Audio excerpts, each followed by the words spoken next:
Проблемот е буквално на двете страни, значи новинарите многу малку го користат законското право за пристап до информација од јавен карактер. Причините за тоа се повеќе, не го познаваат законот, дури и тие што тврдат дека го познаваат, не ги знаат точно законските рокови, кратките рокови доколку побараат усмен одговор на нивното барање. Долгите законски рокови најмногу ги обесхрабруваат, бидејќи од анализата се гледа дека и имателите на информации најчесто го користат максималниот законски рок за одговор на барањето, тоа е 30 дена, иако според законот треба да одговорат веднаш, а најдоцна во рок од 30 денови. Политичката волја ке одредени иматели на институции сето тоа да го направат, да го достават одговорот во некој разумен пократок законски рок, исто така влијае на демотивацијата на новинарите да го користат ова законско право.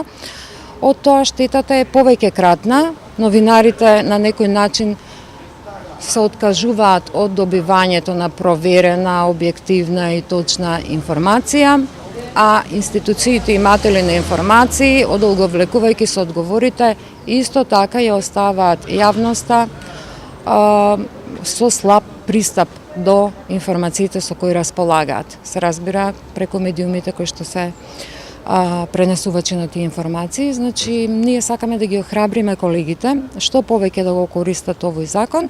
Меѓутоа, ова истражување треба да финишира и со една иницијатива да се скратат тие рокови, законски рокови и да се усогласат со европската практика, каде што се отприлика меѓу 15 работни или 40 календарски денови, зависно од во која земја како е тоа предвидено, некаде има и 10 работни денови, значи еве отприлика 15 работни денови би било некаква пристојна временска рамка во која новинарите треба да бидат трпеливи во чекањето на тој одговор, а институциите и иматели на информации да покажат повеќе волја и флексибилност тоа да го направат дури и пред тој рок. Така, мене една фрапантна информација беше дека само 27% од новинарите објавиле дел од информациите што ги добија. Ета на што се должи тоа ако веќе е добиена информацијата која е? Тоа се должи на фактот дека не ја добиле информацијата што очекуваат. Значи тие формално нивното барање било задоволено, добиле информација, но некаква информација која што не е соодветна на нивните барања.